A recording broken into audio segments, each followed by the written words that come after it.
Webinar kali ini adalah seri kelima, dan webinar ini merupakan kerjasama berbagai komunitas dakwah yang peduli terhadap isu lingkungan.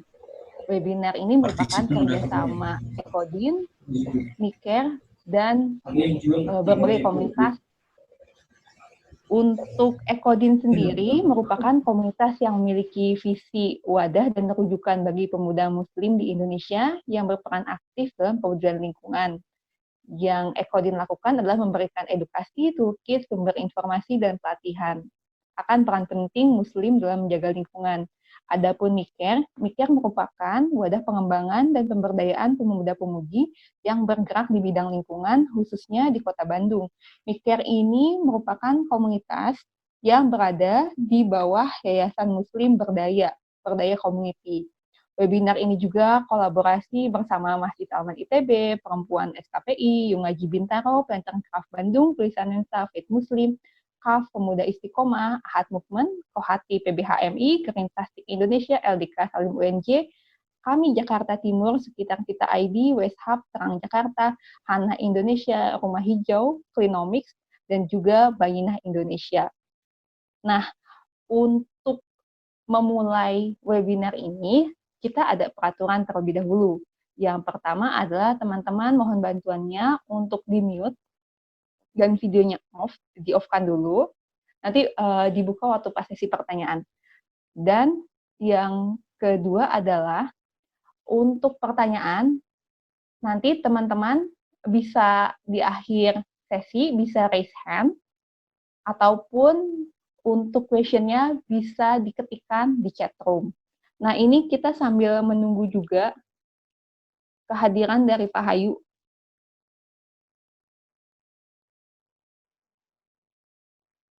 Mungkin sekitar 5 ataupun 10 menit lagi. Nah, untuk mengawalinya,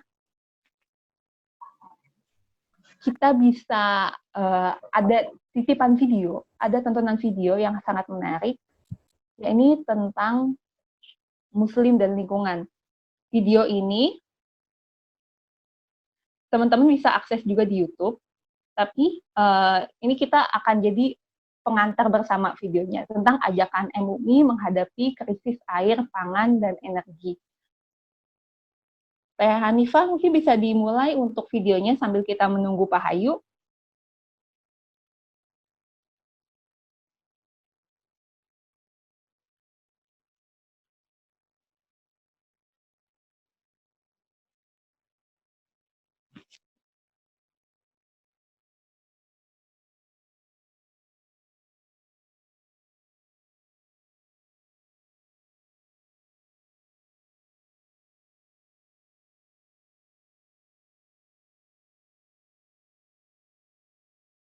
Dari bahan bakar fosil yang merusak lingkungan. Diperkirakan cadangannya akan habis dalam beberapa dasawarsa ke depan. Begitu juga dengan air, di mana sumber-sumber air mulai mengering karena daya serap tanah yang semakin rendah, berkurangnya ruang hijau, serta pemanasan global yang membuat air lebih banyak menguap ke langit. Penggunaan bahan bakar fosil selain jumlahnya terbatas juga menyebabkan emisi dan terjadinya efek rumah kaca yang berimplikasi pada peningkatan suhu bumi dan merubah sistem iklim bumi. Jika hal ini terus berlanjut tanpa ada terobosan dalam memanfaatkan energi terbarukan, maka ancaman terhadap krisis air dan energi akan semakin nyata. Sebuah survei internasional oleh Pew Research Center menyimpulkan bahwa ekstremisme dan perubahan iklim merupakan dua ancaman terbesar terhadap keamanan global. Survei tersebut diperkuat oleh kantor luar negeri Jerman bahwa perubahan iklim telah memicu peningkatan terorisme ataupun kerusuhan sosial karena kerentanan pangan pada sekelompok masyarakat karena berkurangnya ketersediaan air dan lahan subur untuk pertanian. Krisis lingkungan hidup dengan berbagai manifestasinya sejatinya adalah krisis moral, karena manusia memandang alam sebagai objek untuk dikuras, bukan subjek untuk dipelihara untuk kelangsungan kehidupan semesta. Maka penanggulangan terhadap masalah yang ada haruslah dengan pendekatan moral. Pada titik inilah, agama harus tampil berperan melalui bentuk tuntunan keagamaan serta direalisasikan dalam bentuk nyata dalam kehidupan sehari-hari umat manusia. Program Nasional Eko Masjid mengajak kita semua untuk segera dari agama perubahan iklim yang dampaknya semakin terasa pada kehidupan saat ini. Dengan jumlah penduduk dan potensi sekitar 800.000 masjid di Indonesia, serta hutan tropis yang luas, maka tentunya umat muslim Indonesia dapat memberikan kontribusi yang signifikan untuk mengurangi dampak perubahan iklim melalui perubahan perilaku ramah lingkungan sebagai salah satu bentuk ibadah. Sudah saatnya kita berkontribusi dengan aksi nyata yang berdampak langsung dalam kehidupan sehari-hari seperti penggunaan listrik tenaga surya, panen air hujan, keran hemat air wudhu, sumur resapan, dan lainnya. Kita, sebagai Khalifatullah fil Ard, mempunyai tanggung jawab dan amanah untuk menjaga dan memakmurkan bumi. Semua itu akan dipertanggungjawabkan di akhirat nanti. Melalui peningkatan kesadaran ini, insya Allah, negara ini menjadi baldatun thayyibatun wa rabbun ghafur.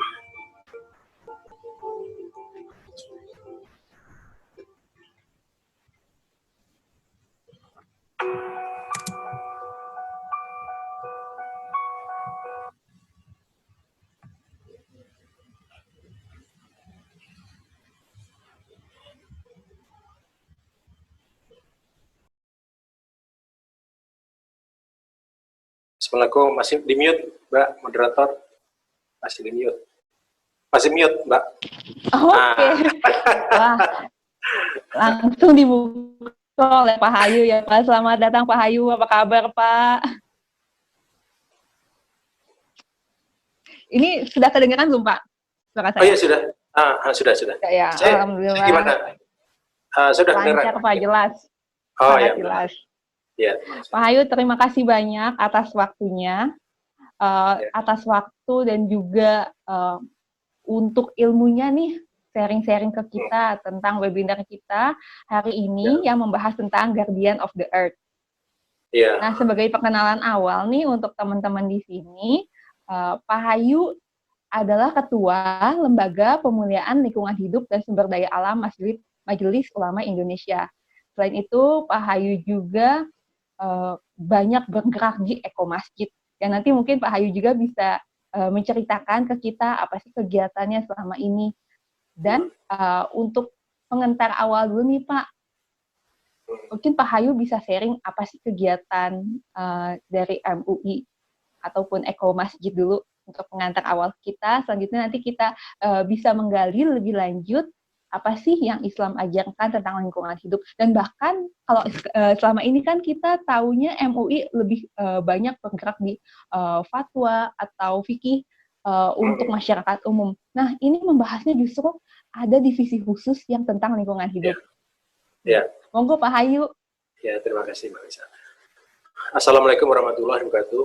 Alhamdulillah, wassalatu wassalamu ala rasulillah wa ala alihi wa sahbihi ajmain.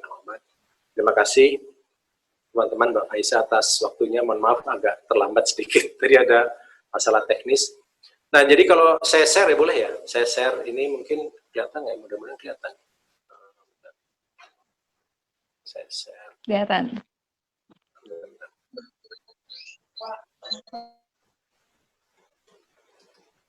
Kelihatan Mbak? Kelihatan nggak ininya nih, slide-nya? Iya Pak.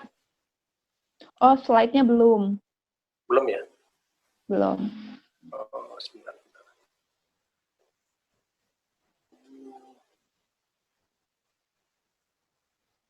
Oh, nggak bisa deh. Oke deh, kita ini aja nih ya.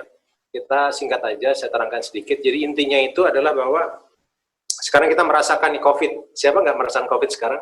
Seluruh dunia merasakan COVID. Nah, COVID ini apa sih sebetulnya asal mulanya? Jadi COVID ini adalah bukan yang hal pertama yang terjadi di bumi ini.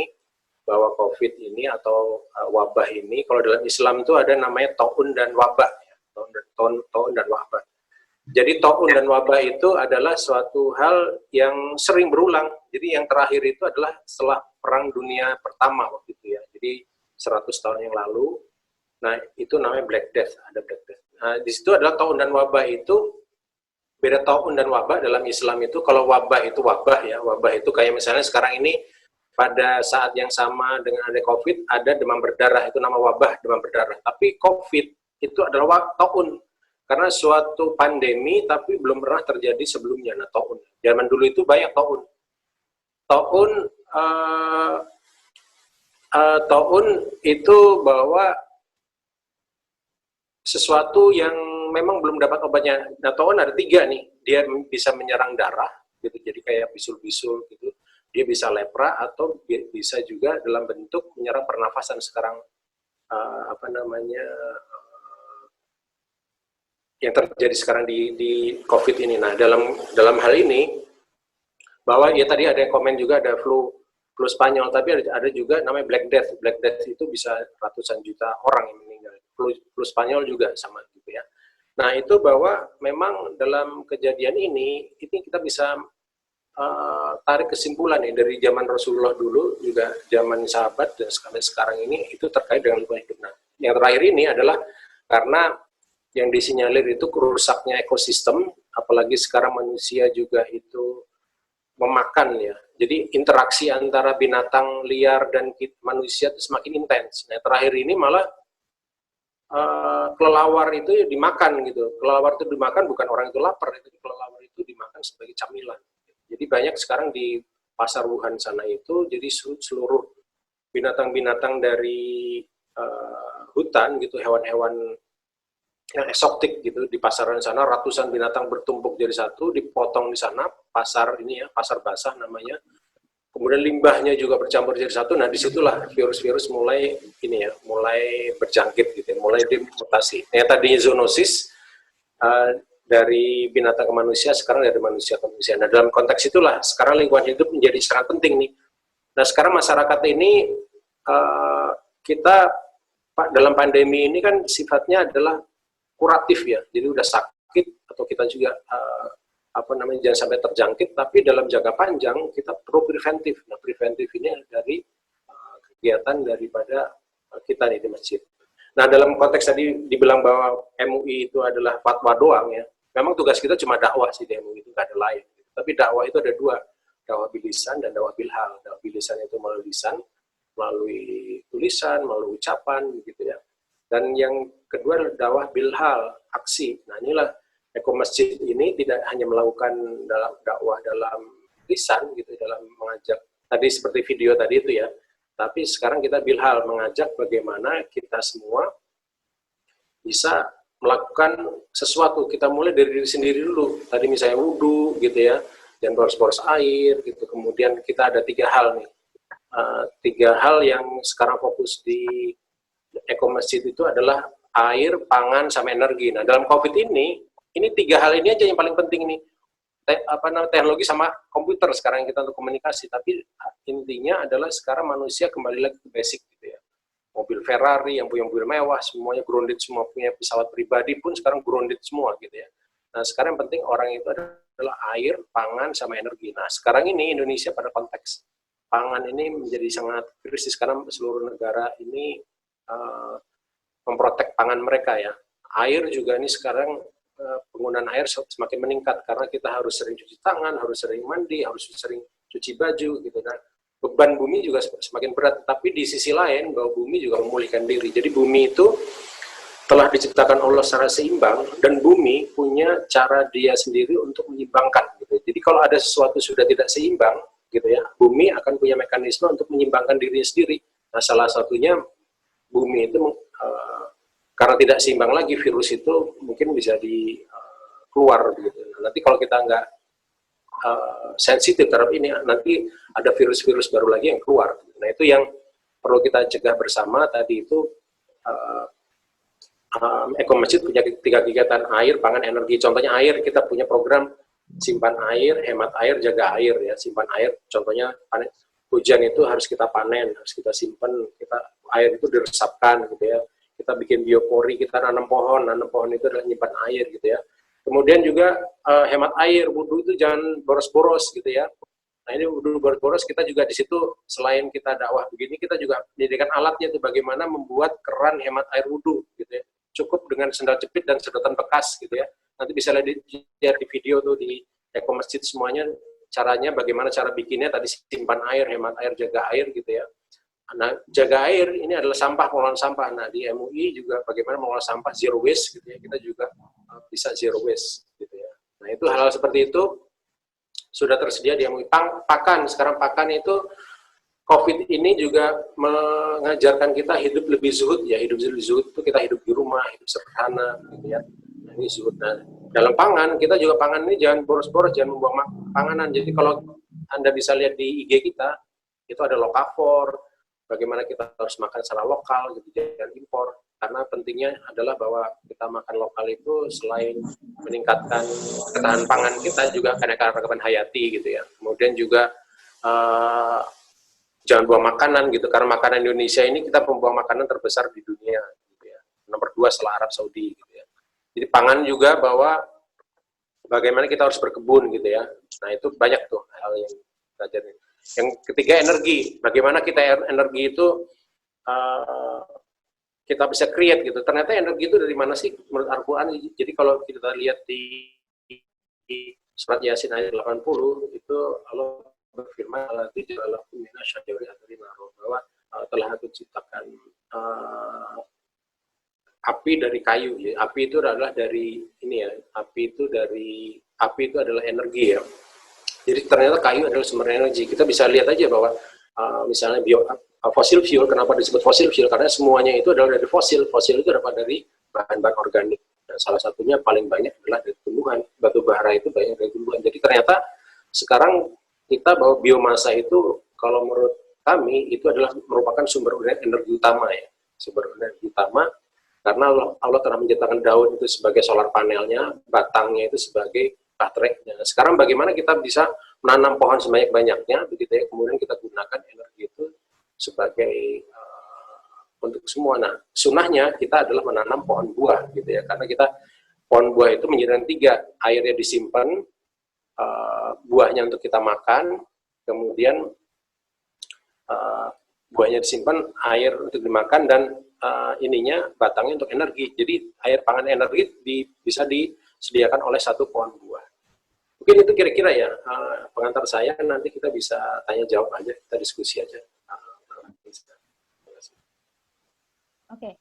Nah, banyak juga nih Pak titipan pertanyaan juga nih Pak dari teman-teman terkait Islam dan lingkungan. Karena kalau misalnya selama ini kan kita bicara Islam banyak membahas memang kaitan saya dengan membantu sesama. Nah, kalau misalnya dikaitkan dengan aspek lingkungan, kira-kira apa sih yang seharusnya menjadi motivasi seorang Muslim dalam menjaga lingkungan? Motivasinya? Mungkin Pak Hayu bisa, ya, motivasinya apa sih sebenarnya? Kenapa Muslim itu harus peduli lingkungan? Kenapa kita harus menjaga lingkungan? Apakah menjaga lingkungan itu bagian dari ibadah? Gitu. Bangga Pak Hayu. Untuk sharing ke kita, anak-anak muda ini, supaya bisa semakin termotivasi, bergerak, dan juga praktik menjaga lingkungan. Oh ya, jadi sebenarnya menjaga lingkungan itu adalah ibadah.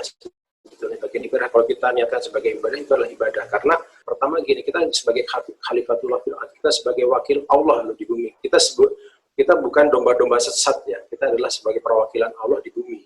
Jadi kita punya, karena kita perwakilan Allah gitu ya, kita punya tanggung jawab gitu ya untuk menjaga bumi dan memaafkan bumi dan segala isinya. Nah itu, jadi kita punya tanggung jawab nih. Jadi kalau bumi itu sampai hancur atau kita merusak kehidupan orang lain, membuat kerusakan yang membuat binatang atau orang lain itu terkena dampaknya dari kita, maka itu berdosa gitu. Nah selain itu juga bahwa Islam rahmatan alamin. Rahmatan alamin itu adalah bahwa kita sebagai rahmatan alamin, kita harus bisa memberi rahmat kepada seluruh makhluk di bumi ini. Itu baik manusia, seluruh manusia, ya, bagi seluruh manusia, kemudian binatang-binatang gitu ya. Nah ini yang perlu kita sadari bersama bahwa itu adalah tugas mulia dan itu akan dipertanggungjawabkan di kemudian hari. Nah makanya itu banyak hadis-hadis atau ayat-ayat bahwa Rasulullah bersabda bahwa kalau kita menanam pohon gitu ya, itu pahalanya akan mengalir terus meskipun kita sudah meninggal, tapi pohon itu tetap ada. Jadi semut-semutnya makan di situ, kemudian orang memandangnya, apalagi kalau ada buah yang bisa makan, itu adalah kita mendapat pahala terus. Dan ada juga hadis bahwa kalau seandainya sudah datang hari kiamat pun dan kita masih memegang satu bibit pohon gitu ya, kita harus tanam pohon itu. Nah disitulah letaknya. Jadi kalau kita punya kebiasaan, terutama saya pribadi ya, jadi kalau kita makan buah kan ada bijinya tuh. Misalnya makan apa? Makan durian, makan alpukat, makan macam-macam buah lah ya. Nah itu buah-buahan itu bijinya jangan dibuang. Buangnya di polybag aja supaya apa? Supaya tumbuh. Makan rambutan paling gampang tuh.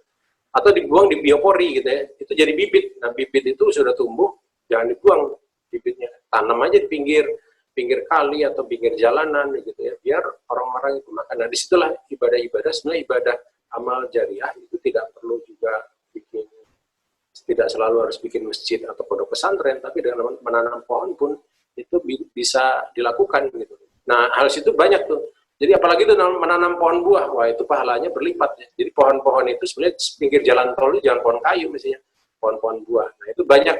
Karena banyak manfaat di situ yang bisa kita tarik, apalagi kita ketahanan pangan kita sangat rentan ya saat ini, apalagi COVID ini, yang kita khawatirkan negara, kan kita net food importer ya, bahwa apa-apa import gitu.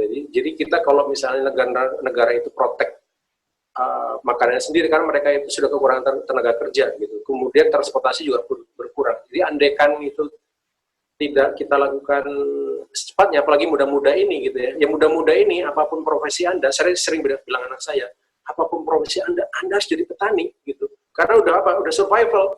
Sekarang jumlah kita petani kita turun nih. Yang tinggal yang tua-tua gitu. Yang muda mana ada? Cita-cita Mbak Faiza jadi petani apa enggak? Nggak mungkin jadi petani. Oh, iya Pak. Tapi di pekarangan saya udah nanam Pak. Iya. Tapi jadi petani mah enggak tuh? Belum ada kan? Nah itu jadi harus.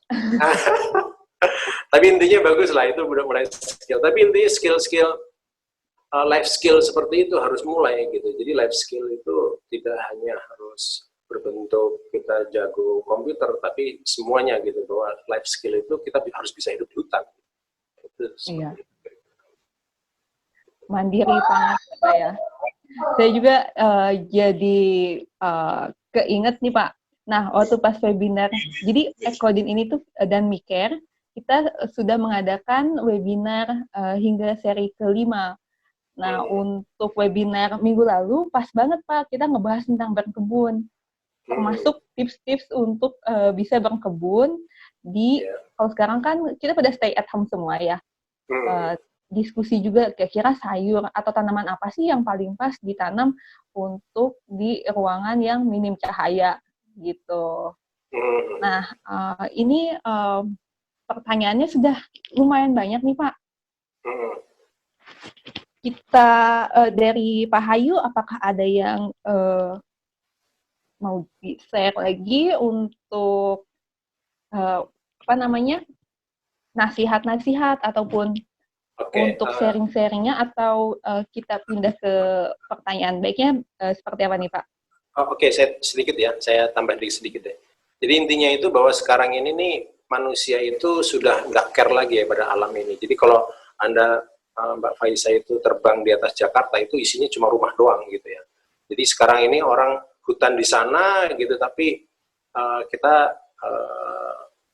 banyak di perkotaan ini banyak rumah. Nah, kemudian kalau kita lihat jejak ekologis manusia, jejak ekologis itu gini, manusia itu hanya bisa makan dari apa yang tumbuh dari bumi. Karena kita nggak bisa makan bumi itu sendiri. Jadi bumi harus bisa menumbuhkan gitu sesuatu baru kita bisa makan gitu. Nah, sekarang kalau bumi itu rusak, nggak bisa kita makan gitu. Nah, itu bumi. Jadi bumi itu punya daya dukung. Daya dukung bumi itu segitu-gitu doang. Kita nanam beras, nanam apa ya, nggak bisa dipercepat, susah dipercepat, tanahnya cepat rusak gitu ya. Tapi intinya si bumi itu punya kecepatan tertentu, dia punya produksi tertentu gitu. Nah, di aspek lain, bumi juga punya daya dukung. atau daya tampung ya, namanya itu tadi daya dukung, ini daya tampung. Daya tampung itu kalau kita produksi atau kita juga manusia makan, kan kita mengeluarkan kotoran itu bukan berupa racun. Bumi punya kapasitas untuk menetralkan racun itu. Nah, itulah daya tampung. Nah, daya dukung daya tampung ini adalah namanya jejak ekologis. Nah, sekarang ukurannya berapa jejak ekologis manusia sekarang ini? Sekarang ini jejak ekologis manusia itu 1,8 bumi. Gitu, 1,8 bumi. Karena apa? Karena tingkat konsumsi kita naik terus nih dari tahun ke tahun. Jadi kalau kita lihat ini jejak ekologis, makanya dalam beberapa tahun, 5 tahun terakhir ini bumi itu atau ekonomi itu naik turun. Kenapa? Karena seluruh kegiatan ekonomi intinya adalah kegiatan daripada pengurasan bumi gitu. Jadi kalau kita naik gaji gitu ya, pasti konsumsi kita meningkat. Konsumsi itu apa? Yang kita makan, yang kita pakai, seluruh di sekeliling kita, HP Anda, komputer Anda itu dari bumi gitu. Sekarang kalau konsumsi kita naik, pengurasan bumi semakin naik. Nah, sekarang ini diukur itu 2018 kemarin itu kita sudah jejak ekologis kita 1,8 bumi kapasitas daya dukung daya tampungnya. Ini maknanya apa?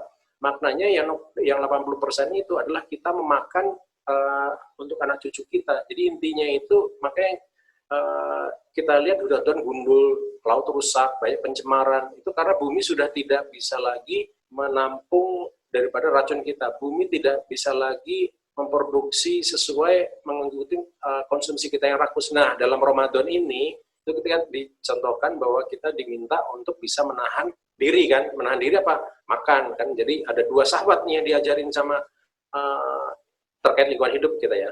2 syahwat perut dan syahwat faroj. Syahwat faroj itu adalah sejengkal di bawah perut ya. 2 syahwat ini yang mengantarkan manusia ke surga atau ke neraka. Yang pertama syahwat perut. Syahwat perut dulu nih. Nah, syahwat perut itu kalau kita nggak bisa kontrol gitu, itu bisa satu bumi pun kurang sama manusia. Jadi kalau dalam hadisnya itu bahwa kalau manusia itu disediakan 1 gunung emas, maka akan minta 1 gunung emas lagi gitu. Jadi nggak akan puas. Makanya dalam Rasulullah itu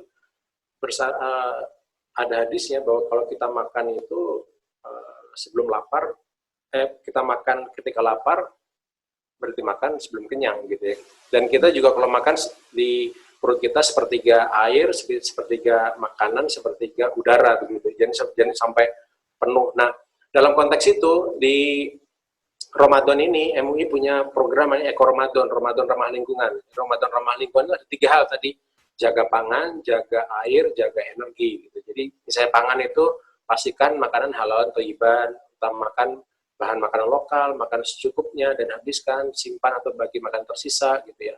Nah, bibit buah jangan dibuang tuh, bibit buah ditanam, juga coba urban farming tadi, perkotaan itu bagus tuh. Kemudian menghindari membeli makanan gitu ya yang pakai plastik gitu ya. Nah, kemudian itu pangan contohnya nih ya, yang air juga gitu, konservasi air, simpan air, hemat air, jaga air, hemat wudhu gitu ya. Kemudian jaga wudhu nih, maghrib sama isya gitu, jangan inilah hemat-hemat air gitu ya. Kemudian tampung hujan gitu, kelola limbah. Nah, itu air. Sekarang energi, contohnya apa? Kurangi pemborosan listrik. Jangan apa sekarang Covid nih, gak usah ngabuburit jalan-jalan gitu ya. Nah, ini waktu luang itu untuk ibadah aja. Nah, contohnya seperti itu. Nah, itu yang mungkin yang kira-kira ini ya. Jadi kampanye kita punya kampanye. Jadi kalau lihat tiap pagi itu kita punya program namanya Eko Ramadan. Kita panggil beberapa narasumber ya.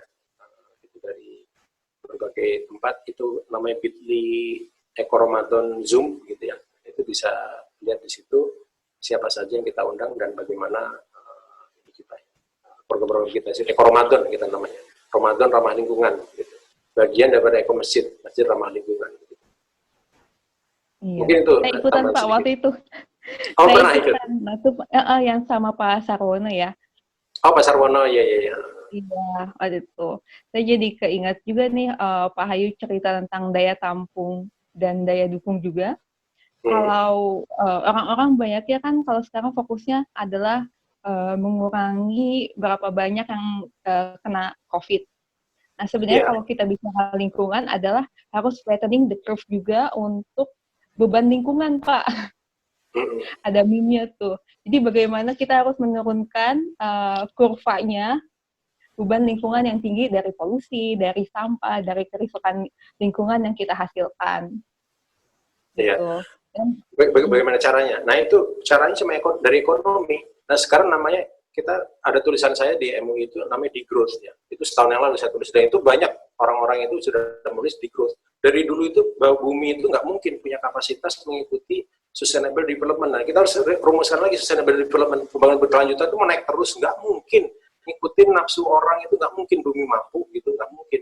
Nah, salah satu caranya adalah degrowth. Nah, sekarang dari degrowth itu adalah ekonomi turun, dan memang seperti itu yang dipengen. Cuma sekarang kita nggak pengen seperti ini karena degrowth sekarang ini dipaksa gitu. Kita pengen terplanning. Nah, caranya tadi merubah daripada beban daripada bumi itu adalah melalui penurunan ekonomi, dan itu memang seperti itu. Dan Islam ngajarin hidup zuhud, ya hidup hemat gitu, hidup jangan terlalu boros-boros, karena inna mubadirina ikhwana syayatin. Jadi orang yang boros-boros itu adalah sahabat dan setan gitu. Nah, ini kita harus turun gitu, dan memang sekarang kita dipaksa turun gitu. Nah, ini di growth ini kita lihatlah penurunan ekonomi akhirnya apa? Ini kan jadi bagus, bumi ini seolah recover ya, bumi ini seolah jadi sembuh gitu ya. Nah, ini kita jelas bahwa hubungan antara ekonomi, kegiatan manusia berekonomi, beraktivitas dengan lingkungan hidup sangat berhubungan erat. Jadi satu-satunya kontrolnya ada di ekonomi. Makanya ekonomi syariah itu, karena saya di dokter ekonomi syariah itu sekarang tuh baru cuma halal baru halal aja, halal akadnya. Maksudnya dia halalan toyiban, suatu ekonomi yang halal juga, tapi toyib. Toyib itu adalah baik untuk kita, baik untuk keluarga, baik untuk lingkungan, baik untuk tetangga, baik untuk dunia, baik untuk bumi ini. Gitu. Jadi ekonomi itu seperti itu. Nah, sekarang ekonomi syariah itu masih ekonomi konvensional, tapi diakatkan gitu, dirubah ya ininya prosesnya sehingga menjadi halal, produk itu halal, tidak ribawi gitu. Tapi itu nggak cukup, harus toyiban gitu. Karena kita harus makan halalan toyiban, itu nggak bisa dipisah itu. Nah, sama juga makanya kita dalam memilih makan pun harus halalan toyiban. Jadi jangan makan yang halal doang, halal pakai plastik semua gitu kan nggak toyib. Iya. Nah, itu seperti jadi kehidupan kita semua harus dirubah halalan toyiban. Gitu. Nah, itu yang kira-kira bagaimana kita mengontrol, kontrollah konsumsi kita. Kalau konsumsi kita terkontrol, ekonomi terkontrol. Gitu. Jadi balik lagi di ekonomi sebetulnya. Karena ketiga itu ekonomi, sosial, sama lingkungan hidup saling terkait nih. Jadi saling terkait tiga itu. Jadi kalau ekonomi tinggi, pasti lingkungan sama sosialnya rusak. Karena ekonomi ribawi itu dikuasai oleh beberapa gelintir orang. Jadi itu. Jadi akibatnya seperti itu. Nah, tiga aspek ini harus jadi satu. Makanya sekarang ini ilmu ekonomi jadi triple button, people, planet, sama profit ya. Jadi jangan profit semua. Jadi sekarang harus perusahaan itu lebih social entrepreneur gitu. Jadi jangan hanya cuma nyari untung doang gitu ya. Nah, itu kira-kira seperti, jadi konsepnya harus berubah. Dan insya Allah kayaknya kedepannya akan berubah seperti itu. Gitu. Cara hidup kita akan berubah. Jadi Anda yang muda-muda ini akan berubah. Kalau saya sudah berumur ini kan, kita tinggal ini ya. Emang nggak bisa makan banyak lagi. Gitu. Kira-kira gitu. Ya. Berbagi pengalaman, berbagi nasihat.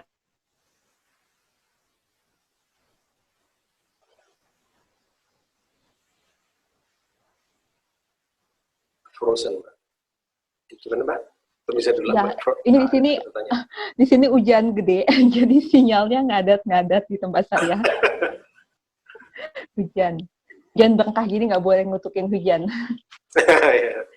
Iya, menarik banget Pak. Saya jadi keinget juga nih tentang istilahnya triple bottom line ya, orang pada ngomongnya jangan hanya ngomongin profit doang, tapi juga kita harus memperhatikan sosial dan juga lingkungan. Tuh. Dan kita tentang halal dan toy itu ya kadang lupa ya Pak ya, asal makan kenyang, oh iya, tapi nggak ada unsur toibnya juga. Iya. Gitu. Iya, jadi itu ya. Baik, ini ya silakan Pak Ayu. Enggak, silakan. Silakan. Ini kita buka ke sesi pertanyaan. Boleh. Nah, sebagai informasi juga nih buat teman-teman di sini, webinar ini kita bekerja sama juga dengan Klinomik. Jadi untuk teman-teman, untuk 5 penanya akan mendapatkan voucher dari Klinomik. Nah, nanti teman-teman akan dihubungi oleh panitia untuk informasi lebih lanjutnya. Pertanyaan yang pertama, mari kita scroll dulu. Dari Emma Eka Safitri. Pak, saya mau bertanya nih, ini terinspirasi dari teman saya yang pengajar di sekolah alam, bahwa di sekolahnya sudah bisa mengolah air sendiri, jadi nggak pernah beli air. Wah, keren banget nih. Dan memang konsep sekolahnya sangat cinta alam, yang menanam kebun, mengolah sampah, dan membentuk kompos. Pertanyaannya, bagaimana sih menerapkan hal seperti itu untuk di rumah masing-masing? Monggo Pak Hayu. Oh iya, rumah saya ini kalau saya hujan tuh saya mandi hujan sebetulnya. Kapan kalian mandi hujan pertama terakhir? Waktu masih bayi, masih kecil. Zaman bocah, Pak. Zaman masih SD. Zaman mandi air hujan itu nggak apa-apa gitu. Air hujan itu bisa untuk mandi, tapi kalau konsumsi kita harus tes lagi. Tapi kalau bisa untuk mandi, bisa untuk nyuci, bisa untuk macam-macam. Itu dipanen gitu. Kita panen air hujan itu ya. Kemudian kita jadi di toren saya kan kalau sekarang jarang ya air kita pakai minum juga biasanya kita pakai beli lah. Jadi air yang di toren itu jadi air tampung. Ada sistemnya tuh, dan dia komersil jadi ada filternya gitu ya, nggak sembarangan air hujan masuk ke toren gitu ya. Nah itu bisa tuh, itu jadi air hujan itu digunakan kita untuk sehari-hari lah gitu, untuk bantu lah orang-orang air dari PAM atau dari air tanah gitu ya. Nah itu yang pertama tuh. Yang kedua, itu ada contohnya lah yang itu gampang itu instalasinya.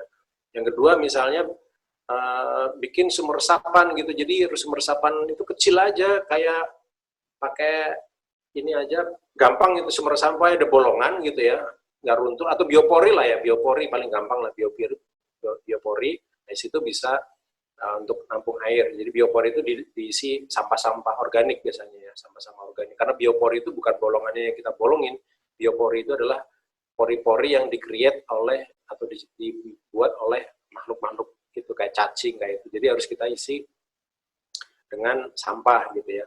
Nah kemudian sampahnya sendiri, kalau saya tuh dipisahin sampah organik di tempat saya ini, sampah organik saya pisahin gitu ya. Sampah organik itu saya bikin maggot itu saya bikin maggot kampung aja, bukan BSF gitu ya, maggot kampung. Nah itu saya berikan ayam. Jadi saya punya namanya biorecycler.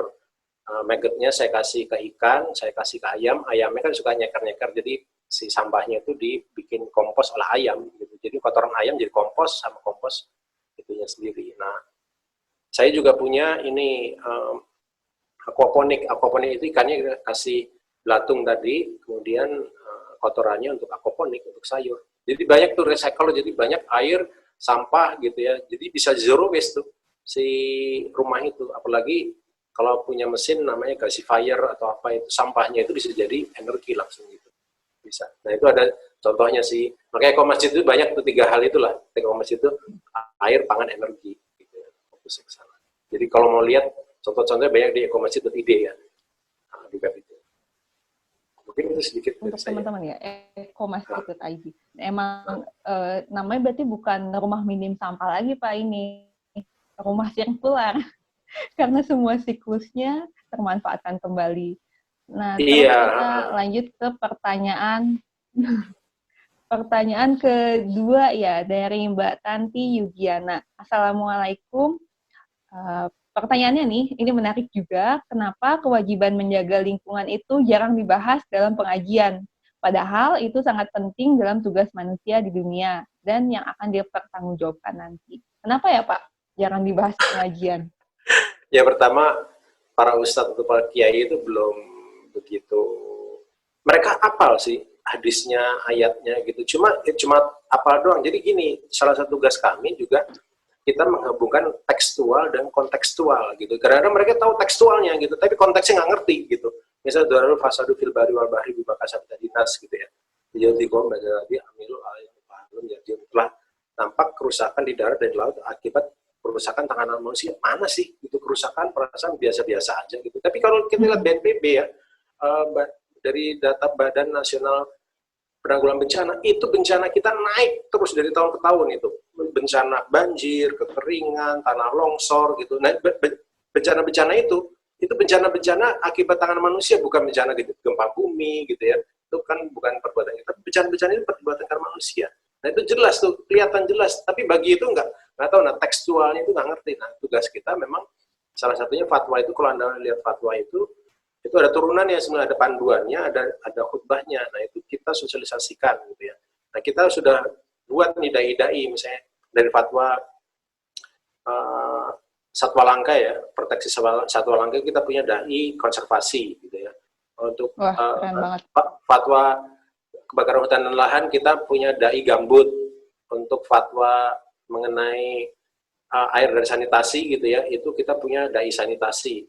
Dan untuk air sanitasi ini kita juga keluarin fatwa tambahan gitu ya, namanya daya gunaan zakat infak sedekah wakaf untuk pembangunan air dan sanitasi masyarakat. Karena sekarang masyarakat miskin itu yang terkena dampak paling terberat oleh pencemaran air, karena mereka airnya itu masih beli kan, jadi mungkin bisa 50% dari pendapatan dia hanya untuk air doang. Nah kalau mereka airnya buruk, kesehatan mereka juga airnya sakit, sering sakitan gitu, anak-anak mereka terjadi stunting gitu. Nah itu hal seperti itu, makanya zakat infak sedekah wakaf bisa untuk sekarang untuk air dan sanitasi. Nah itu contohnya seperti itu. Nah sekarang ini intinya adalah kontekstual itu adalah merupakan tugas daripada kami gitu. Makanya kami banyak sosialisasi juga ke internal para ulama gitu, tidak hanya keluar. Ya memang perlu waktu sih ya. Mudah-mudahan dengan berjalan waktu mereka sudah cukup tahu. Iya. Ya, jadi keinget juga tuh Pak, saya pernah buka website BNPB bahwa sebenarnya di Indonesia tuh sekitar 70-80%-nya bencana alamnya akibat perubahan iklim. Iya, Jadi betul. oleh tangan manusia, Iya, bukan iya. ini PR banget ya untuk bersama. Iya, nah kayak gitu-gitu mereka mesti tahu nih. Kayak COVID ini juga perbuatan tangan kita sebetulnya. Kayak COVID sekarang ini sebetulnya. Jadi ini blessing in disguise karena bumi itu jadi seimbang lagi. Karena bumi punya Menyeimbangkan. bumi punya mekanisme menyeimbangkan dirinya gitu ya. Jadi jangan lupa itu. Karena dia makhluk hidup bumi itu, bukan sembarangan gitu ya. Sama juga kalau kita misalnya kita motong kambing pun kan harus kita umpetin pisaunya. Tapi kalau dilatih pisaunya ini pasti kambing meronta-ronta, padahal kambing itu tuh kita kan, sama juga bumi gitu ya. Jadi kalau kita zolim terhadap makhluk yang lain, pasti juga makhluk itu akan memberikan suatu reaksi tertentu gitu untuk proteksi mereka sendiri. Ya intinya seperti itu, makhluk hidup lah. Gitu. Kalau seandainya Pak, kita misalnya tadi balik lagi ke pertanyaan dari Mbak Tanti ya, untuk pengajian-pengajian, ternyata MUI ini punya banyak dai-dai yang spesialis dan juga profesional. Pak, kalau misalnya kita mau ngundang itu gimana caranya Pak? Penasaran juga nih. Nah, dai-dai itu sementara langsung. Dai-dai itu sementara kita masih pusatkan di sana, misalnya dai konservasi itu di daerah Riau sana gitu, karena waktu itu kita kerjasama untuk proteksi gajah sama harimau gitu ya. Kemudian dai BRG itu di Kalimantan sama di daerah Riau juga gitu ya.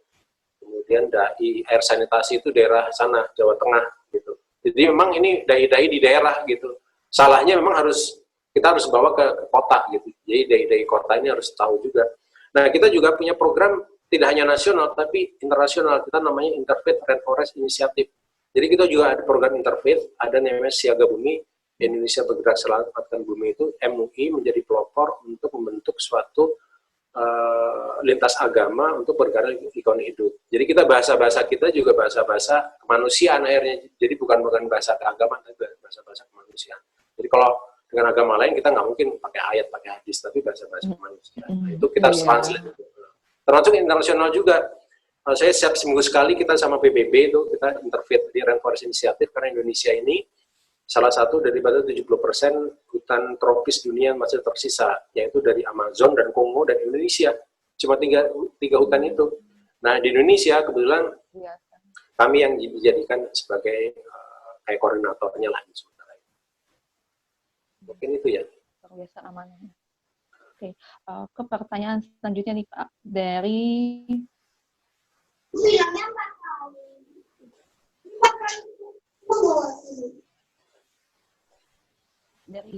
bagaimana agar pengelolaan lingkungan hidup, dari Mbak Tresna, pertanyaannya bagaimana sih agar pengetahuan pengelolaan lingkungan hidup bisa menjadi lifestyle? Oh iya. Bagaimana menjadi volunteer MUI? Nah ini jadi lifestyle ya, sebenarnya kita punya program juga sama orang namanya Green Faith International ya, Green Faith International itu. Jadi jaringan MUI itu sekarang udah nggak di nasional aja ya, malah di nasional itu kayak nggak ada harganya gitu ya. Kita malah dihargai di luar negeri karena kita cukup dianggap cukup punya metode faith gitu ya. Jadi kalau Anda lihat metode-metode yang di keagamaan untuk lingkungan hidup gitu, Islam itu termasuk kuat gitu, karena ajaran kita kuat. Nah kita banyak dilihat sama luar. Jadi Green Faith ini ngajak ada namanya Living the Change. Living the Change itu bagaimana berubah dalam suatu perubahan gitu ya. Living the Change ya. Bahasa Indonesia apa ya? Tapi Living the Change itu kita harus berubah hidup kita gitu. Nggak bisa yang kayak saya nak semau-mau gue gitu. Nah itu, nah tadi perubahan itu memang kita punya program tadi pertama dari diri kita sendiri, makan makanan lokal gitu ya. Paling penting untuk makan lokal karena itu banyak untungnya. Pertama mengurangi sampah ya, karena kalau kita impor makanan itu sampahnya banyak, ada packing, ada repacking, ada busuk gitu ya. Kemudian juga pemberdayaan masyarakat lokal. Kalau kita beli ya nggak usah beli apel New York gitu, belilah kecapi gitu ya, belilah kesemek gitu ya, gitu ya. Mana ada sekarang kecapi yang kesemek, belimbing gitu ya. Nah sekarang itu kalau kita makan kesemek, kita makan buet gitu, itu akan karena keragaman hayati akan timbul gitu ya. Karena keragaman hayati akan timbul, nanti kearifan sosial, kearifan lokal akan tumbuh lagi. Nah, sekarang kearifan lokal tanamannya sudah nggak ada gitu ya. Gimana caranya? Sekarang padi kita semuanya mungkin rekayasa, mungkin impor kali padi kita itu. Ayam kita juga impor bibit-bibitnya. Nah, sekarang kita harus bikin mana yang sekarang lokal kita, bibit jagung impor, mungkin ya, bibit kedelai impor, semua impor gitu. Kita kayak didikte aja, kita harus makan lokal menjadi penting nih. Jadi pakailah makan lokal gitu ya, akan menjadi kita untuk ketahanan pangan kita. Sekarang Indonesia merupakan pengimpor gandum terbesar di dunia. Gandum itu apa? Makan roti kan, roti, mie. Iya. Jadi kalau nggak usah makan roti mie lah gitu ya, makanlah ini apa namanya, kalau makan mie dari tepung singkong kayak gitu, dari mana beliti apa gitu ya, bikinlah tepung-tepung itu buat pengganti lah impor dari gandum gitu ya, karena udah ditransport kita jadi importir gitu ya, ngapain gitu, pakailah kita makan sagu aja. Katanya kalau bahasa Indonesia itu bahasa Jawa nasi kan sego. Sego itu asal katanya dari sagu. Mungkin dulu makannya sagu daerah sini nih. Gitu katanya. Jadi sagu. Nah, saya sedih tuh di Papua itu ada kebun berapa hektar sagu dihabisin gitu ya untuk jadi apa nggak tahu saya itu. Padahal itu kebun itu makanan semua. Jadi misalnya di Papua sana itu nggak usah makan beras gitu ya, makanlah sagu, balik lagi ke makan lokal gitu ya. Nah, itu harus kita promote lagi. Nah, ini makan lokal, kita punya program namanya Lokavor ya. Lokavor itu makanan lokal, jadi dari herbivora kan makanan tumbuhan, karnivora makan daging. Nah kita Lokavora makanan lokal gitu, promote. Kalau bareng-bareng, makanan lokal itu dulu lah, nggak usah jauh-jauh lah, yang nggak usah terlalu ini ya. Dari terutama drive-nya gini loh, kalau lingkungan dari drive-nya dari konsumsi dulu aja. Nggak usah nanam pohon dulu lah gitu. Dari konsumsi kita kontrol konsumsi kita gitu, makan lokal. Saya dengan istri saya pun kalau buka gitu makan lokal lah gitu, apa singkong kayak gitu, hasil bumi gitu, baik rumah gitu. Terus istri saya kadang-kadang geli tuh, kadang-kadang ulet lah, ada ulet sehat saya bilang gitu, nggak ada pestisidanya gitu. Tapi kayak gitulah harus. Kalau nggak ada gitu, mau makan juga ya. Jadi living this lifestyle itu makanan lokal lah, nggak usah pakai impor-imporan gitu ya. Ini seperti itu. Nggak usah makan roti dulu, makanlah singkong aja, ubi aja gitu ya.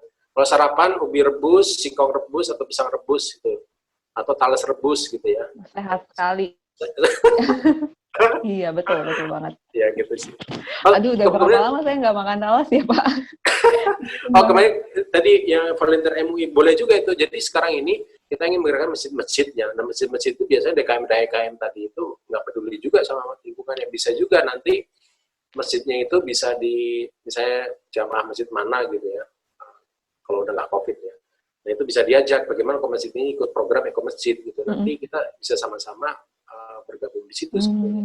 Karena kalau sendiri-sendiri kan susah, tapi kalau masjid kan konteksnya jamaah. Nah kita punya Eko Masjid, kita punya komunitas Eko Masjid, jadi masjid-masjid bisa bersatu, kita bisa bikin program bareng-bareng secara nasional maupun secara internasional gitu. Jadi kita bisa promote secara internasional atau cari funding nggak, atau cari apa gitu ya, jadi program internasional.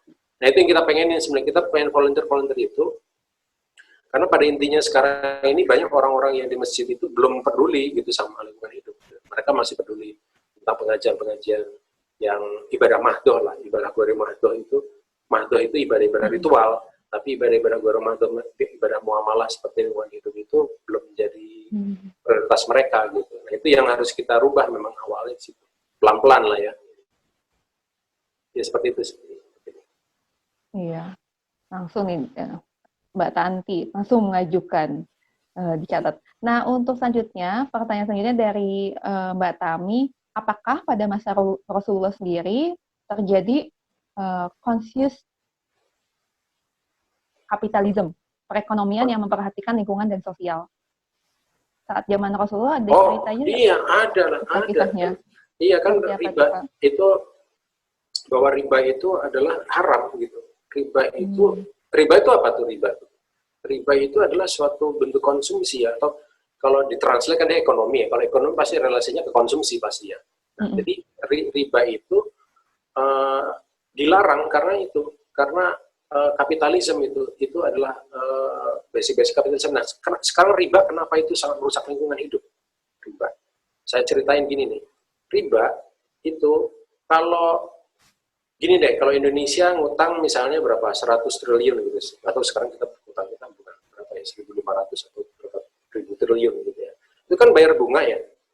Bayar bunga. Nah, sekarang kapasitas kita untuk bayar itu ibaratnya gini deh, ibaratnya kalau saya sama Mbak Faiza pinjam duit lah ya, saya pinjam duit $100 gitu, $100 kan otomatis ada bunganya berapa 20% gitu ya, berarti saya harus ngambilin $120, padahal uang saya cuma 100, kan uangnya cuma 100 kan ya, yang 20 dari mana dong? Yang 20 pasti dari aset, maka itu dalam satu pinjam-meminjam ribawi pasti ada yang default, pasti itu nggak mungkin nggak, pasti ada yang default, karena hanya segitu. Itu yang pertama ya, bahwa Indonesia pasti akan, bumi kita atau aset kita pasti akan dirampas sama orang luar. Gitu, itu minjam. Nah itu zolimnya seperti itu. Zolimnya itu dia mengambil hak tanpa hak aset kita. Gitu. Nah itu yang kedua adalah sekarang ini kalau riba, yang punya duit itu siapa? Orang kaya apa orang miskin? Yang punya duit. Orang kaya kan ya? Yang kaya. Nah yang kaya. Jadi yang menikmati riba orang kaya apa orang miskin? Orang kaya kan? Yang kerja siapa? Orang miskin. Nah, jadi kekayaan orang miskin akan tersedot ke atas. Makanya dengan ribawi itu, kesenjangan ekonomi akan selalu meningkat terus. Nggak mungkin dekat, nggak mungkin. Itu kebalikan, akan selalu nggak mungkin tercapai. Yang kedua, mengenai lingkungan hidup, ya sama juga gitu lingkungan hidup. Kalau pertanian ya, atau suatu bentuk ekonomi, kalau ada ekonomi itu ya, kita hitung-hitungan gitu, ada net present value gitu ya. Ekonomi yang ekstraktif, kan kalau kita punya, gampangnya gini, lebih bagus untung 1 juta sekarang apa 1 juta 10 tahun yang akan datang? Kan pengen 1 juta sekarang dong ya, kalau ribawi. Nah otomatis itu membuat ekonomi jadi ekstraktif, semuanya dihabiskan sekarang, karena lebih ekonomis dihabiskan sekarang. Makanya seluruh ekonomi kita ekstraktif tuh, ribawi itu ekstraktif, semuanya dihabisin sekarang. Akibatnya apa? Anak cucu kita nggak ada, makanya tadi konsumsi kita naik drastis, ekonomi digenjot naik, itu berarti ekstraktif, kita makin ekstraktif terhadap bumi, karena ekonomi sama bumi itu berhubungan. Nggak mungkin kita mau jualan apa tanpa adanya bumi gitu. Semua yang mau jualan apa teknologi semua dari bumi semua nih, rumah apa properti mobil semua dari bumi semua itu. Nah itu hal seperti itu, itulah sebetulnya sangat bertentangan riba ya, bunga dengan lingkungan hidup. Makanya itu lingkungan hidup hanya bisa benar gitu kalau riba kita nggak ada. Bunga bank Indonesia termasuk tinggi, kita lebih kapitalis daripada orang kapitalis. Bunga bank di Indonesia lebih tinggi dari Amerika atau negara-negara lain. Jadi jangan heran di Indonesia lebih rusak gitu. Nah sekarang itu ya. Jadi intinya gini nih, kalau kita ingin remindernya itu gampangan ya, gampangan diketahui. Ini remindernya banget, nancep banget. Ya itu makanya ribawi. Jadi yang masih pakai bank konvensional keluar masuk ke bank syariah. Bank syariah itu bank syariah amat gitu, tapi dalam muamalah kalau ada 10 kewajiban harus kita penuhi, kita baru satu, ya yang satu itu nggak apa-apa gitu loh, tapi jangan tinggalkan semua gitu. Bank syariah masih banyak kekurangan, tapi dia ada kelebihannya dibanding bank konvensional. Bank syariah lebih syariah daripada bank konvensional, itu seperti itulah. Iya, lebih toyib juga ya Pak. Lebih toyib ya. Kan kita makan halalan toyiban. Lagi konsumsi. Itu kan kita masih dalam ini ya, belum bisa memenuhi, jadi nggak apa-apa itu. Iya, benar sih Pak. Jadi kalau misalnya ini balik lagi ke pertanyaan tadi tentang conscious capitalism, justru waktu pas zaman Rasulullah itu benar-benar conscious-nya tuh conscious banget ya, stop riba, memakmurkan sedekah ya Pak ya. Iya betul. Jadi riba itu nggak hanya uang, jadi riba itu banyak konteksnya kan, kalau perdagangan dari apa itu banyak, makanya sangat rinci Islam itu rinci. Dan ya riba itu macam-macam dalam ekonomi. Gitu. Harus ada webinar selanjutnya nih Pak. Bahas ekonomi lingkungan kayaknya menarik. Boleh. Jadi ekonomi lingkungan berarti beda sama ekonomi lingkungan yang biasa di sekolah ya, karena ekonomi syariah di lingkungan ini sangat beda cara pandangnya gitu ya. Ada tauhidnya soalnya. Penting gitu ya, niat paling awal. Nah, iya, orang-orang ekonomi syariah yang Islam pun belum bisa, apalagi ustadz-ustadz ya, belum banyak yang belum mengetahui konsep seperti itu gitu.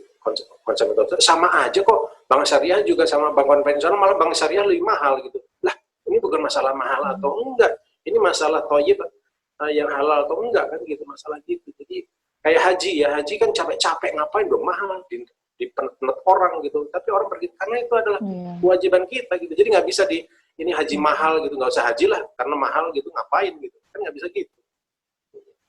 Ya seperti itulah kira-kira konteksnya. Pak, kita ke pertanyaan selanjutnya. Ini bagaimana menyikapi masalah jika seorang Muslim ikut perlombaan, misalnya perlombaan burung nih Pak, atau misalnya adu apa, adu hewan. Apakah ada nasihat atau saran dari segi ekonomi, sosial, dan lingkungan satwa juga? Ini dari Rizky Pramudia.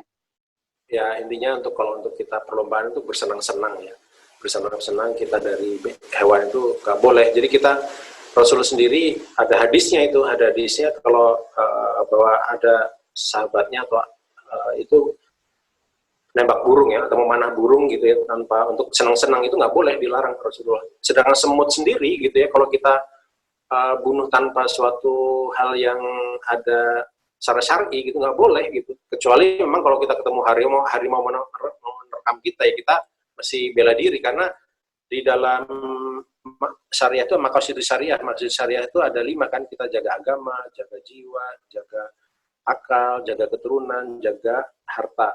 Jadi pertama agama dan jiwa gitu. Jadi kita jaga. Makanya kalau kita kelaparan kita boleh makan daging babi gitu ya. Karena jiwa itu penting gitu. Nah sama tadi itu ya. Jadi dalam konteks tadi burung juga gitu. Kalau untuk senang-senang nggak boleh itu. Karena dia makhluk Allah gitu ya. Nah untuk segi dan satwa itu kan diceritakan untuk kita, satwa itu sebagai penyimbang lingkungan juga. Jadi kalau misalnya itu ada satu daerah itu pernah, karena dilihat itu serigala itu nggak ada gunanya, untuk apa sih serigala, udah menakutkan, udah gitu suka makan nggak karu-karuan, dibunuh aja semua gitu serigala. Nah kalau nggak salah di Kanada, habisin semua serigala. Akibatnya apa? Rusa itu tumbuh, rusa itu meledak populasinya apa? Jadi seluruh tanaman dimatiin, akhirnya gundul semua. Karena rusa tumbuh makanan kan dia. Jadi nggak ada yang kontrol gitu. Akhirnya sekarang pas serigala dimasukin lagi, seimbang dia jadinya gitu. Nah seperti itu. Sama juga harimau yang lain gitu, harus ada keseimbangan. Nah itulah dari letak keseimbangan harus kita jaga. Makanya ekonomi, sosial, dan lingkungan akan tetap terjaga juga. Nah itulah dalam Islam itu kita masih seimbang tuh antara ekonomi dan sosial dan lingkungan. Memang sudah diajarkan seperti itu. Hutan itu bukan berarti kita cuma jaga hutan nggak boleh diapa-apain. Hutan itu harus kita manfaatkan, tapi harus timbal balik ya, yang ada keseimbangan lah gitu. Nah dalam kan kita mizan itu harus segala sesuatu seimbang, harus segala sesuatu sesuai dengan kebutuhan kita. Jadi tidak boleh serakah-serakah gitu. Jadi seperti itu sih. Iya, jadi ingat pelajaran biologi nih Pak, keseimbangan rantai makanan. Ya betul. Iya banget. Lupain. Ini nyambung juga nih Pak, ada pertanyaan dari Pak Juhar dari Yayasan Planet Indonesia. Dari Kalimantan Barat nih Pak, yang saya tanyakan, ini hampir sama juga pertanyaan, memanfaatkan satwa liar, memburu, memperdagangkan, bahkan mengkonsumsi. Waduh, kalau mengkonsumsi ini gimana nih Pak, supaya memberantasnya? Mengkonsumsi. Nah, ini mengkonsumsi ini tergantung ya, apakah memang dia nggak ada makanan lain. Tapi kalau dia sudah ada makanan lain, nggak boleh lah. Misalnya harimau itu haram itu dimakan gitu.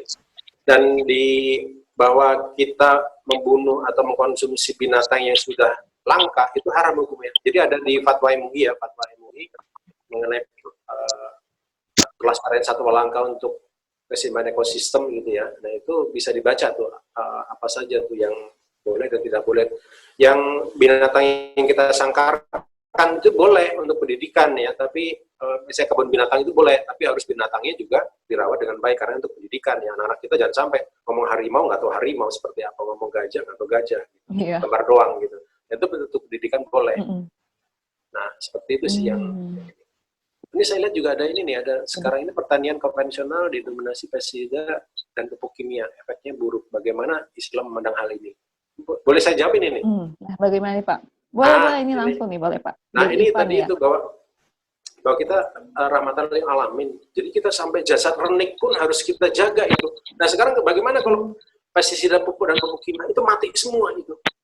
Pestisida itu mematikan semua. Nah, bagaimana sekarang kita caranya? Nah, caranya itu kalau Anda belajar namanya permakultur ya. Permakultur itu permanent agriculture. Jadi pertanian yang bagus itu bukan monokultur. Jadi sekarang mohon maaf itu misalnya kelapa sawit itu monokultur itu adalah bukan suatu praktek yang sustainable sebetulnya dari aspek pertanian ya. Dan pertanian satu jenis saja itu juga menjadi sangat berbahaya. Makanya kalau pertanian itu di permakultur diajarkan gitu ya, bagaimana kita harus ada kombinasi beberapa tanaman gitu jadi satu gitu ya. Jadi kalau kita tanam tomat, kita harus tanam bunga-bunga yang lain gitu, sehingga apa? Sehingga nanti ada distraksi, ada pengalihan hama gitu dari satu tempat ke tempat lain. Nah, itu di permakultur diajarkan. Nah, intinya adalah pestisida dan pupuk kimia itu jangan kita pakai pupuk organik saja. Pupuk organik atau kompos itu adalah kita memberi makan pada mikroba di bawah. Jadi sebenarnya kita menyuburkan tanah. Kalau pupuk kan dia untuk makanan tanaman, tanahnya sengsara gitu. Nah, tapi kalau pupuk organik itu kita memberikan energi zat pada si tanahnya. Gitu. Jadi pestisida juga gitu, nggak usah pestisida, kita gunakan tanaman-tanaman lain sebagai proteksi dia. Jadi harus dalam satu kebun itu harus bermacam-macam tanaman. Dan tanaman-tanaman ini jangan seumur semua. Tanaman itu tanaman jangka panjang, jangka menengah, jangka pendek gitu ya. Jadi jangan sayuran semua. Sayurannya kalau misalnya terjadi apa-apa kan susah. Jadi intinya di permakultur itu diajarkan kita hanya bekerja kalau panen saja gitu. Jadi enak nggak kalau kita punya satu kebun kurma gitu. Jadi intinya kita pengen kayak hutan gitu. Hutan itu adalah permakultur yang perfect gitu ya. Karena dia menyediakan seluruhnya bagi kita seperti itu. Jadi ibaratnya kita masuk ke hutan, kita hanya cari makan doang gitu ya. Jadi hutan seperti kulkas gitu ya. Kita mau makan apa nih? Kita masuk hutan, kita cari makanan gitu. Itu seperti itu. Nah, konsep permakultur seperti itu. Hutan adalah kulkas kita gitu. Itu konsepnya seperti itu harus dibikin. Nah, itu kalau pakai pestisida sama itu nggak bakal bisa. Pakai ini ya. Bagus gitu. Buat lingkungan ya. Nah, kita jadinya sedekah juga nih ke mikroba mereka betul. Sedekah. Makanya kalau makanan kita punya banyak nih Pak. Jadi triangle itu ke bawah itu. Jadi atas itu makan jadi buang. Kalau Anda kan lebih juga kasih ke orang lain gitu ya, atau kita simpan. Kalau masih lebih juga kasih ke ternak gitu, kasih ke ayam kemana gitu, jangan dibuang. Masih lebih juga jadikan kompos untuk mikroba. Jadi nggak ada yang terbuang. Kita niatkan itu. Jadi makanan saya di rumah saya sampai sampah-sampah organik itu dipisah memang. Meskipun istri saya agak jijik, tapi ya saya minta itu. Jadi setiap minggu saya ke kebun, saya untuk makanan ayam. Untuk jadi belatung. Tahu banget Pak.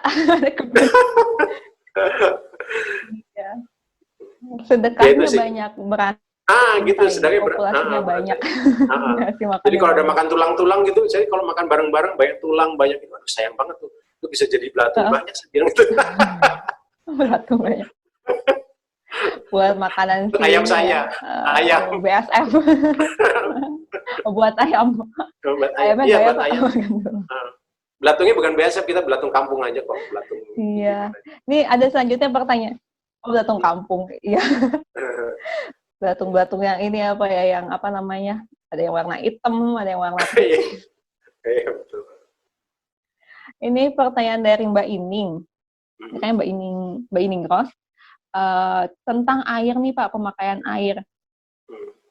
Untuk tadi kan Bapak bilang kita bisa mandi pakai air hujan. Ada yang bilang air hujan itu sekarang tuh banyak banget polusinya, nggak bersih, bikin sakit juga ya. Nah, terus bagaimana nih Pak pendapat Bapak tentang pemanfaatan air hujan yang nggak bersih ini? Untuk yang sekarang ya Pak ya. Apalagi Ya, yang di perkotaan kayak Jakarta, apa sih yang bisa dioptimalkan dengan air hujan ini? saya sih selama ini ya, terus terang sih kalau hanya untuk mandi kan, untuk konsumsi jangan lah ya. Kalau untuk mandi, untuk nyuci-nyuci, apa untuk ngepel gitu ya, nggak jadi masalah. Di rumah saya, di kebun saya juga seperti itu ya. Saya nggak pernah tes sih, cuma nggak ada masalah aja, sama-sama aja gitu ya.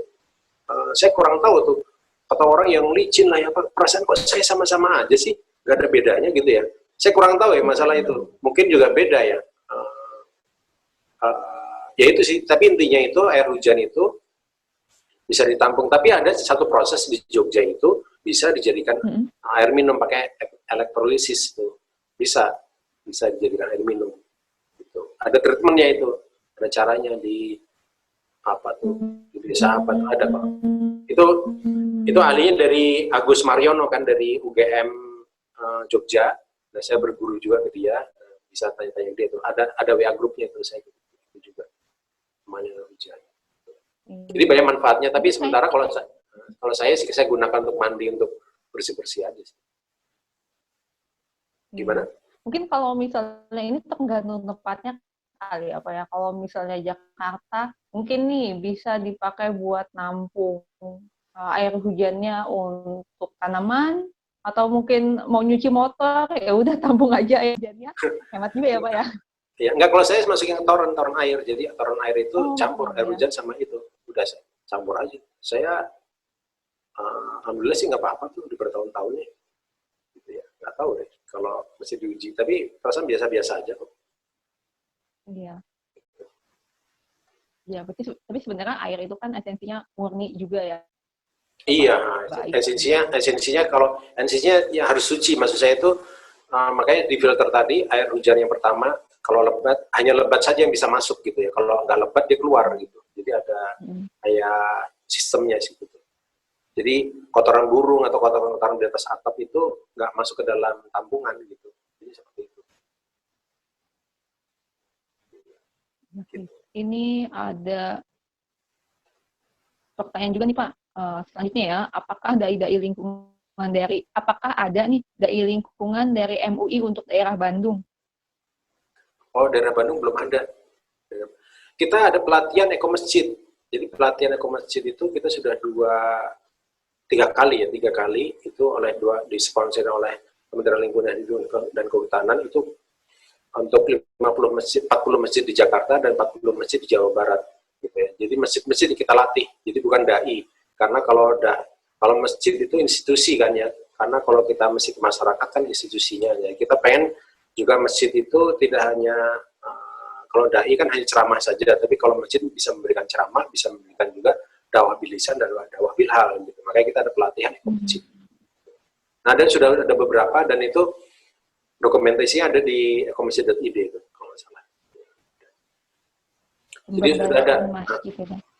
Ya, jadi masjid itu dia harus bisa jadi motor. Jadi kalau mau ya memang harus melalui masjid, kita harus pengaruhi masjid gitu, paling enak gitu, karena dia sudah punya komunitas, dia punya kapasitas, dia punya organisasi, dia punya jaringan gitu ya untuk mana-mana. Jadi makanya kita ekomasjid ini kita buka. Nah, insya Allah nanti di dalam ekomasjid ada ratingnya juga, ada pemeringkatan. Jadi kalau masuk situ masjidnya bisa ikut pemeringkatan.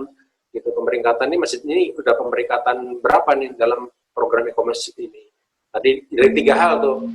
dari 3 hal. Kalau ke masjid idaroh, imaroh, riayah. Idaroh itu dari DKM-nya. Idaroh itu ke organisasinya. Idaroh itu organisasi seperti apa? Apakah ada anggarannya, apakah ada program kerjanya, gitu. Nanti ada dinilai. Idaroh, imaroh, kegiatan memakmurkan. Jadi masjid itu memakmurkan itu ada 3 kegiatan masjid. Ada ubudiyah, ada tarbiyah, ada ismaiyah. Ubudiyah itu kegiatan ibadah. Ibadahnya seperti apa? Kerannya gitu ya, kerannya ibadah. Kan jangan sampai kita ibadah merusak lingkungan. Jadi contohnya banyak haji betul. juga. Haji merusak lingkungan, cara kita wudhu merusak lingkungan, jangan sampai ibadah itu merusak lingkungan. Gitu ya. Yang kedua, tarbiyah. Tarbiyah itu pendidikan di masjid. Kan tarbiyah itu kayak masjid taklim atau ada madrasah. Itu seperti apa kegiatan-kegiatan masjid itu? Itu dinilai juga. Yang ketiga, ismaiyah. Ismaiyah itu kegiatan kemasyarakatan apa? Apakah masjid itu melibatkan masyarakat untuk masalah lingkungan hidup? Nah itu dari 2 idaroh, imaroh. Imaroh terdapat 3 kan. Nah sekarang yang ketiga itu idaroh, imaroh, riayah. Riayah itu karena masjid itu adalah suatu fasilitas gitu ya. Suatu fasilitas yang harus kita jaga, suatu bangunan fisik wakaf harus kita jaga. Makanya dia harus kita jaga. Jadi ekomasjid tidak hanya terkait oleh beda sama Green Building Council Indonesia ya, GBCI ya. Nah itu beda karena mereka hanya bangunan fisiknya doang dinilai. Kalau kita enggak, kita softwarenya, hardwarenya. Karena percuma masjid ramah lingkungan tapi DKM-nya sama jamaahnya nggak peduli, sama aja bohong. Sama juga Green Building gitu ya, Green Building Council Indonesia (GBCI) yang sudah dapat sertifikat tapi pengelolanya sama tenannya nggak peduli, sama aja bohong gitu ya. Jadi lebih bagus masjidnya biasa-biasa aja tapi DKM-nya sama jamaahnya fully aware mengenai cukup aware mengenai lingkungan hidup. Jadi bangunan itu bukan menjadi ukuran utama gitu. Kalau jadi saya sering ketemu sama Jimmy. Ya, Pak, ya? Sebenarnya fisik. Sedangkan kita itulah ibadah. Ibadah itu bukan dari bangunan, ibadah dari diri kita sendiri masing-masing. Nah itu bedanya kita dengan yang lain seperti itu, dan bedanya kita dengan LSM misalnya kayak WWF, kayak mana? Kalau WWF kan protek binatangnya, mungkin yang lainnya gitu protek lingkungannya. Nah kalau kita bukan, kita adalah bagaimana menjaga manusianya ini supaya menjaga lingkungan untuk kepentingan manusia juga. Karena kalau dakwah kan bukan untuk binatang, kita dakwah untuk manusia. Jadi kita manusia fokusnya di dalam di MUI jadi beda nih. MUI sama yang lain-lain sangat beda, jalur kita sangat beda. Dan nggak bisa masuk, orang nggak bisa masuk ke dalam situ, susah ya, karena dalam konteks kita karena gini, konteksnya itu kerusakan lingkungan hidup atau perubahan iklim itu adalah kerusakan moralnya. Nah, perbaikannya moral ini paling bagus dengan pendekatan keagamaan. Nah, dunia sudah mulai melihat bahwa kerusakan lingkungan hidup itu tidak bisa diatasi secara teknis atau secara ekonomi doang, harus pendekatan moral. Nah, makanya sekarang interfaith itu atau faith-based organization ini sudah menjadi fokus pendekatan untuk perbaikan lingkungan hidup. Kita punya program di dunia itu, UNEP, PBB punya program namanya Faith for Earth.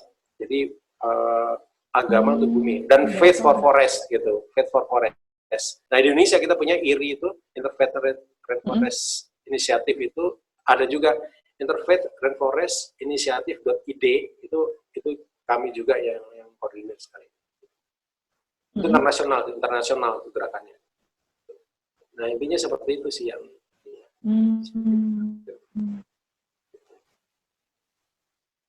akhir ya Pak ya, itu kita langsung penutupan karena sebentar lagi udah mau maghrib juga nih. Siap-siap ya. Ini pertanyaan terakhir nih Pak, dari Mbak Emi, bagaimana kalau misalnya aktivitas kita sehari-hari nih, contohnya mencuci piring, pakaian, itu kan sebenarnya bisa mencemari laut. Bagaimana pendapat Bapak tentang hal ini? Mencuci piring pakai deterjen itu ya. Nah ini juga hal yang perlu kita. Nah sebenarnya itu kan black water itu sebenarnya bisa disaring gitu ya. Kalau ini pakai tanaman-tanaman yang bisa menetralisir racun-racun itu. Jadi apa namanya itu? Apa pond tuh? Green pond apa namanya? Ada istilahnya itu. Jadi ada tanaman-tanaman yang menyerap racun-racun itu sebelum dibuang. Jadi kan harus treatment. Kalau di rumah kan nggak mungkin lah ya. Pakai treatment yang pakai chemical pakai itu. Jadi ada tanaman-tanaman tertentu yang dia menyaring itu gitu ya, ini dalam kapasitas ini ya, mungkin susah kalau di Jakarta ya, karena harus ada pondnya, ada kolamnya gitu ya,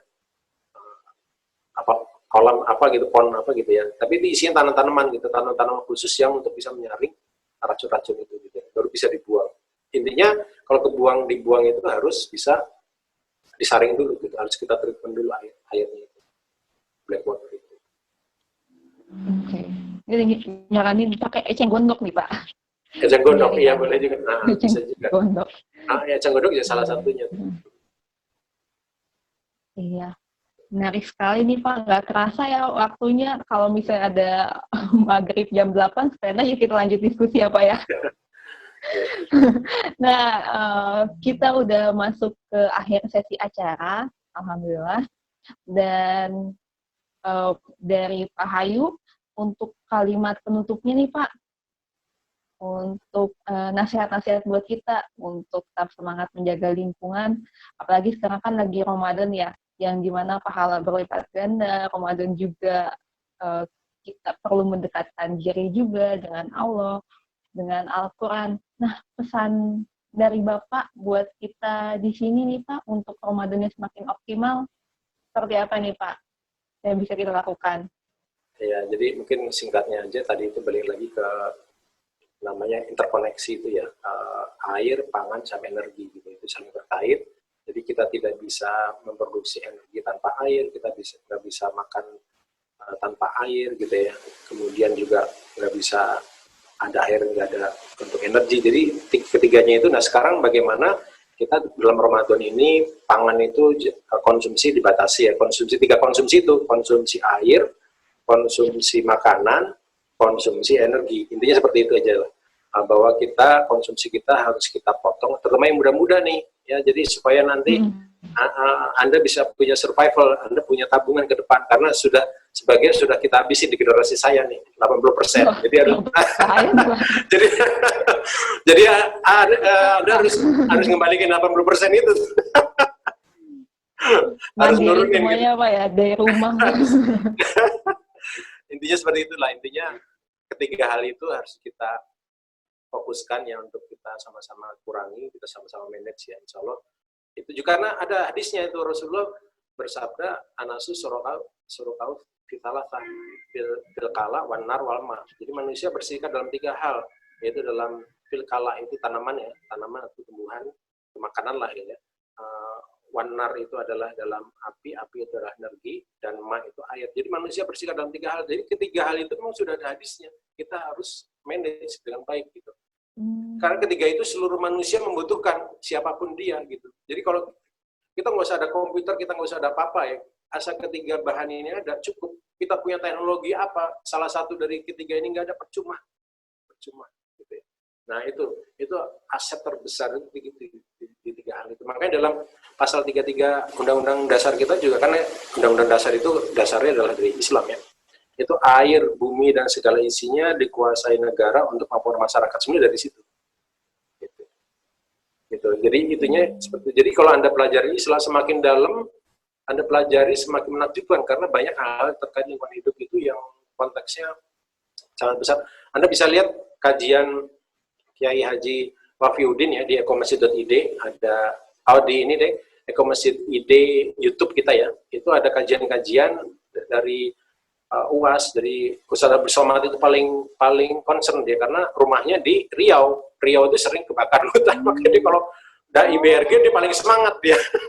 Itu ada tausiah dia dia paling semangat dia paling salah satunya Ustadz yang dukung itu cuma dia, setahu saya tuh volunteer gitu. Kita nggak minta, susah nggak deketin dia, tapi dia volunteer itu. Kalau udah IBRG dia mau dia bergabung gitu ya, dai gambut itu. Bisa lihat di situ nanti. Intinya itu aja, tiga hal itu jangan lupa ya, air, pangan, energi. Itu fokuskan Anda ke situ, bagaimana manajemen baik. Insya Allah semuanya luar baik. Gitu Mbak. Ya, luar biasa banget nih Pak. Ya Allah nasihatnya ya, air, pangan, energi. Karena itu bagian dari yang sebenarnya kita konsumsi. Dan kita kalau misalnya sebagai muslim kan benar-benar harus concern banget ya. Karena semuanya itu akan dipertanggungjawabkan. Iya, betul. Iya. Itu. Nah, nggak kerasa nih Pak, udah 20 menit lagi ya maghrib, dan kita sudah memasuki sesi akhir Pak untuk webinarnya. Untuk terakhir ini ada beberapa pengumuman dari panitia. Yang pertama, untuk 5 penanya pertama akan mendapatkan voucher dari Klinomik. Jadi teman-teman akan dihubungi oleh panitia ataupun bisa chat juga ke saya, Zoom-nya lewat saya. Terus yang kedua, untuk pertanyaan materi nih, karena banyak yang menanyakan juga, wah Pak Hayu ini sharing materinya bagus sekali, apakah ada rekamannya? Nanti insya Allah kita akan share ke email. Ini kan untuk teman-teman yang sudah mendaftar di Eventbrite, nanti kita akan share untuk rekamannya dan juga kita membuat notulensi juga nih Pak. Jadi ini direkam Pak Hayu. Jadi kita akan buatkan juga nih Pak catatan-catatan mulai dari sharing Pak Hayu dan juga keberjalanan selama kita diskusi. Dan juga yang ketiga, untuk webinar ini kita bekerja sama juga. Jadi di bawah Mikir ini sedang menggalang dana donasi COVID. Jadi untuk teman-teman yang ingin berdonasi, nanti kita akan share juga informasinya di email untuk kemana teman-teman bisa juga untuk berpartisipasi donasi. Dan yang keempat, jadi banyak nih Pak, yang keempat untuk teman-teman, kita juga memfasilitasi ada diskusi WA, diskusi webinar ini. Jadi teman-teman yang mau ikutan, monggo untuk bergabung. Itu 4 pesan sponsor ya Pak. Dan supaya semakin afdol lagi, ini mau minta tolong juga ke Pak Hayu untuk doa akhir majelisnya Pak, doa penutup. Sebagai moderator, saya serahkan sesi doa penutupnya. Doa yang diijabah ini kan, ini momen-momen yang benar-benar ini ya, doa yang pas sebelum buka puasa. Silakan Pak Hayu, minta tolong untuk doanya. Ya, terima kasih. Oh, baik. Ini ada pengumuman ya. Baik, kita mungkin doa singkat saja. Oh ya, baik kita doa singkat saja. Ya Allah, ya Tuhanku, semoga dalam keadaan yang sempit ini kami bisa melewati dengan baik dalam Ramadan, kami juga bisa mendapatkan amal ibadah yang baik. Dan dalam menghadapi COVID ini, berikanlah kami kekuatan, berikanlah kami kesempatan untuk dapat beribadah kepadamu. Ya Allah, ya Tuhanku, Rabbana atina fid dunya hasanah wa fil akhirati hasanah wa qina adzabannar. Wassallallahu alaihi wasallam Muhammadin wa sallallahu alaihi wasallam. Alhamdulillah rabbil alamin.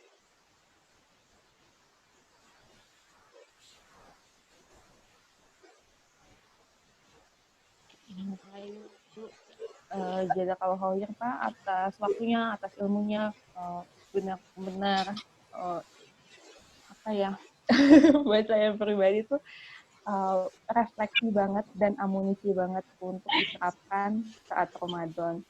Untuk teman-teman nanti rekaman webinarnya akan kita share. Dan sekali lagi kami dari pihak penyelenggara, dari Mikir dan juga Ekodin ingin mengucapkan terima kasih yang sebesar-besarnya buat Pak Hayu, buat teman-teman MUI dan juga Eko Masjid atas sharing-sharing ilmunya. Semoga Bapak dan tim diberikan kesehatan selalu dan juga kelancaran. Dan terima kasih banyak juga jazakumullah khair untuk teman-teman yang sudah bergabung, yang sudah berpartisipasi. Tapi kita selanjutnya adalah ini kita sudah punya ilmunya, bagaimana kita bisa melanjutkannya dengan mengaplikasikan di kehidupan sehari-hari. Pesannya di 3 tadi ya, untuk air, pangan, dan energi. Baiklah, kita tutup webinar kali ini. Sudah tadi doa, dan sekarang sudah memasuki waktu buka puasa juga. Wassalamualaikum warahmatullahi wabarakatuh. Terima kasih banyak Pak Hayu dan teman-teman semuanya. Selamat buka puasa. Selamat buka puasa.